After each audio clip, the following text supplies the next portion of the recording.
Monsieur Iya n'intervenait jamais dans les sélections. Mais aujourd'hui, l'équipe nationale, la fédération est dirigée à partir de la présidence de la République, du secrétariat général de la République, de la présidence de la République. C'est eux qui désignent les gens, c'est eux qui désignent qui doit être président à la FECAFOOT, c'est eux qui disent qui doit être entraîneur, c'est eux qui disent qui doit jouer, qui doit être sélectionné, qui doit... Il faut que ça cesse.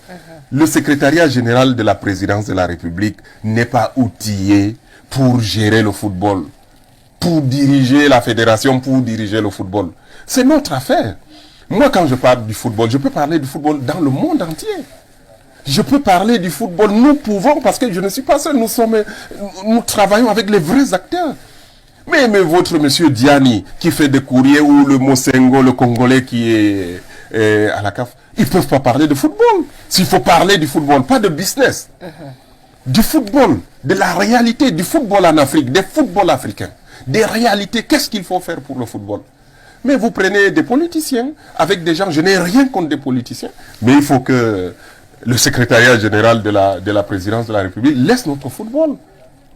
Qu'il laisse. Que le ministre d'État Ngongo laisse notre football. Que le ministre Séraphin Fouda laisse notre football. Le jour où ils vont laisser notre football, vous allez voir, c'est qu'ils laissent les acteurs s'organiser. Vous comprenez? Je suis désolé, hein? Moi je suis responsable. Les problèmes du football camerounais viennent du fait qu'il y a des gens qui ont des positions d'État, qui agissent au nom de l'État du Cameroun et qui utilisent les moyens de l'État pour mettre ce football en morceaux. Et vous avez vu, vous avez l'exemple avec ce faux processus électoral. Ils sont protégés par la présidence, certaines par le secrétariat général de la présidence, le ministère de l'AT. Mais alors, et c'est ça le problème. Parce que si vous permettez, si les gens utilisent les moyens de l'État pour permettre à certaines personnes de violer la loi, de fouler aux pieds les institutions républicaines, ça ne va jamais finir. En réalité, ce n'est même pas un problème de football. C'est un problème de gouvernance générale.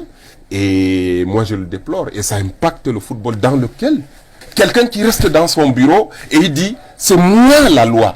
Monsieur Ngongo, mais écoutez, le ministre Ngongo, il y a un parlement dans ce pays qui vote des lois, mais il ne peut pas rester là et il décide de ce qui doit être. Lui-même dicte les lois et il les fait appliquer. Et le résultat, c'est quoi? Vous avez ce processus, mais malheureusement, on va arriver à la CAN. Eh bien, écoutez, il y aura 2 présidents, il y aura 2 fédérations.